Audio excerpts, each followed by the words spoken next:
حضرت علی رضی اللہ تعالیٰ عنہ نے ارشاد فرمایا، ان 3 گھروں میں اپنی بیٹی کا رشتہ مت کرنا ورنہ آپ کی بیٹی مرجھا جائے گی، اس کی زندگی برباد ہو جائے گی۔ ان 3 گھروں میں رشتہ کبھی مت کرنا۔ بسم اللہ الرحمن الرحیم۔ محترم ناظرین، ایک روز حضرت علی رضی اللہ تعالیٰ عنہ اپنی بارگاہ اقدس میں موجود تھے۔ ایک مالدار شخص آیا اور بہت پریشان تھا۔ اس کے چہرے پر پریشانی کے آثار نمایاں نظر آ رہے تھے۔ اس نے حضرت علی رضی اللہ تعالیٰ عنہ کی بارگاہ اقدس میں عرض کی، امیر المؤمنین، میں بہت پریشان ہوں، میری پریشانی آپ ہی دور فرما سکتے ہیں۔ حضرت علی رضی اللہ تعالیٰ عنہ نے فرمایا، کیا مسئلہ ہے؟ کون سی بات جو تمہیں مجھ تک لے آئی ہے؟ اس مالدار شخص نے عرض کیا، امیر المومنین، اپنی بیٹی کا رشتہ کرنا چاہتا ہوں، ڈر جاتا ہوں کہ میری بیٹی کہیں دکھ اور تکلیف اور پریشانیوں میں مبتلا نہ ہو جائے۔ میری بیوی اور میں صلح بہم کر کے آپ کے پاس آپ کی خدمت اقدس میں حاضر ہوا ہوں۔ مجھے کوئی ایسا گھرانہ بتائے جس سے میری بیٹی کا گھر آباد رہے اور ہمیشہ ہمیشہ کے لیے خوش رہے، اور ہم اپنی پیاری بیٹی کا گھر ہنستا بستا دیکھ کر ہمیشہ خوش رہے۔ اس مالدار کی ہر بات میں وزن تھا، اسی لیے حضرت علی رضی اللہ تعالیٰ عنہ نے فرمایا، اپنی بیٹی کا رشتہ کرتے وقت صرف 3 چیزوں کا خیال رکھنا۔ آپ کی بیٹی کا گھر ہمیشہ آباد رہے گا، اس کو اپنا گھر جنت محسوس ہوگا۔ آپ رضی اللہ تعالیٰ عنہ نے فرمایا، باپ کے گھر میں بیٹی تو ملکہ ہوتی ہے اور باپ اسی لیے تو فکر مند ہوتا ہے۔ جب بیٹیاں باپ کے گھر میں جوان ہو جاتی ہیں، باپ کو اپنے گھر کی 4 دیواریاں چھوٹی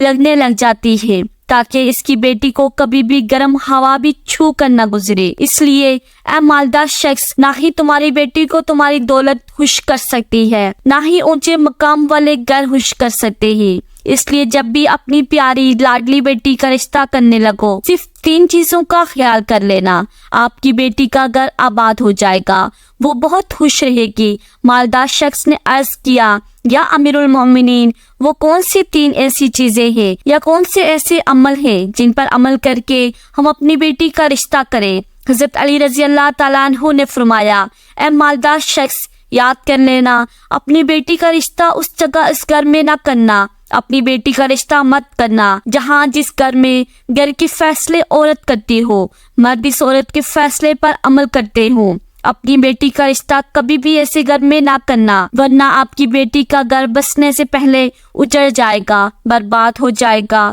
آپ کی بیٹی کی دنیا برباد ہو جائے گی۔ ناظرین، اور ہم نے یہ دیکھا ہے جب بیٹیوں کے رشتے ٹوٹتے ہیں تو جتنی بھی حسین لڑکی کیوں نہ ہو، وہ اس دنیا میں بے نام ہو جاتی ہے۔ اس کو نہ گھر والوں سے پیار ملتا ہے، نہ مہکے والوں سے پیار ملتا ہے، وہ مہکے والوں پر اور اپنے شوہر پر خود کو بوجھ سمجھنے لگ جاتی ہے، اور ایسا ہم نے دیکھا ہے کہ بھائیوں نے بھی بہن کو بوجھ قرار دے دیا ہے۔ ایسے کئی گھر ہم نے اپنی آنکھوں سے دیکھے ہیں، اس لیے ان کو ہر چھوٹے اور بڑے تانے دیتے ہیں۔ نہ اس بچی کو دن کا سکون ہوتا ہے، نہ رات کو راحت کی نیند آتی ہے۔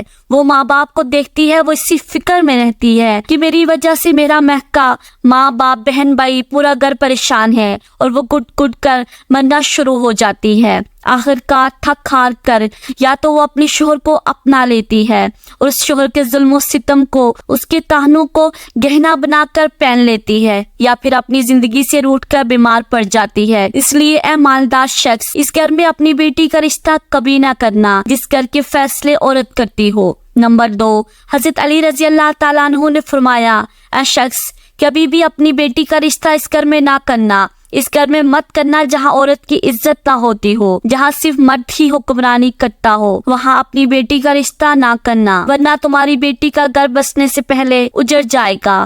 محترم ناظرین، ہم نے اپنے ارد گرد یا کہیں نہ کہیں ضرور دیکھا اور سنا ہے، ایسے گھر بھی ہے جو عورت کو اپنی جوتی کی نوک پر رکھتے ہیں، حالانکہ اللہ کے پیارے نبی، ہمارے پیارے نبی حضرت محمد صلی اللہ علیہ وسلم نے فرمایا کہ جیسا تم کھاؤ اپنی بیوی کو ویسا ہی کھلاؤ، جیسا تم پہنو ویسا ہی اپنی بیوی کو پہناؤ۔ لیکن ایسے گھر بھی ہے جو صرف خود کو اول سمجھتے ہیں اور اپنی بیوی کو خاطر خواہ میں بھی نہیں لاتے۔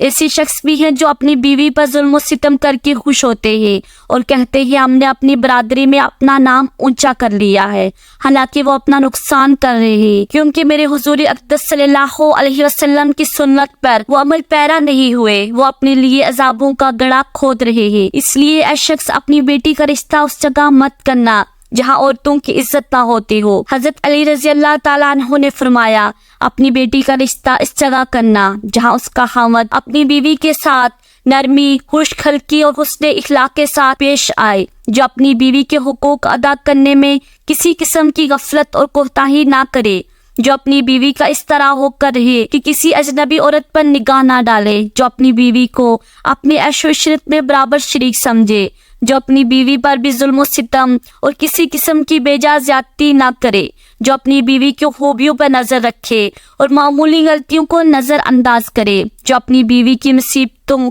اور بیماری اور رنج و غم میں دلجوئی، تیمارداری اور وفاداری کا ثبوت دے، جو اپنی بیوی کو پردے میں رکھ کر عزت و آبرو کی حفاظت کرے، جو اپنی بیوی کو ذلت اور رسوائی سے بچائے رکھے، جو اپنی بیوی کو دیانتداری اور دینداری کی تاکید کرتا رہے اور شریعت کی راہ پر چلائے، جو اپنی بیوی کے اخراجات میں کنجوسی نہ کرے، جو اپنی بیوی پر اس طرح کنٹرول رکھے وہ کسی برائی کی طرف رخ بھی نہ کر سکے۔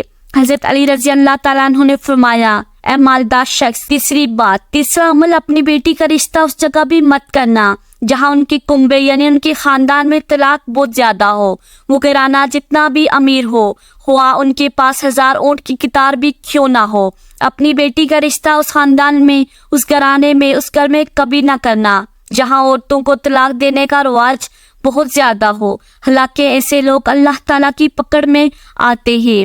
میرے اللہ تعالیٰ کا ارشاد مبارک ہے، طلاق دینا بدترین عمل ہے کیونکہ یہ عمل شیطان کو بہت پسند ہے۔ اللہ تعالیٰ نے طلاق کے لفظ پر اور طلاق دینے والے پر بہت غضبناک ہو جاتے ہیں۔ محترم ناظرین، آپ خود سوچئے جس عمل پر پروردگار عالم غضبناک ہو جاتا ہو وہ انسان اس دنیا میں ذلیل و خوار ہوگا اور آخرت میں بھی رسوا ہوگا، بلکہ وہ تو خوار ہوگا سمجھو۔ اس لیے اے شخص ان 3 چیزوں پر عمل کرو اور اپنی بیٹی کا رشتہ کہیں کر دو کیونکہ یہ سنت عمل ہے اور آپ کی بیٹی ہمیشہ خوش رہے گی اور آپ کو بھی دعائیں دے گی۔ وہ مالدار شخص آیا تو مایوس ہو کر تھا، لیکن حضرت علی رضی اللہ تعالیٰ عنہ نے ان کے ذہن کے سارے فتور ختم کر دیے اور ہمیں بھی سمجھا دیا کہ اپنی بیٹیوں کے گھر کیسے پسند کرنے ہیں۔ میری بہنوں بھائیوں، ہماری اللہ تعالیٰ سے دعا ہے میری تمام بہنیں اور بیٹیوں کو اللہ تعالیٰ ان کے گھروں میں عزت والی زندگی عطا فرمائے اور ہمیشہ کے لیے ان کے سروں پر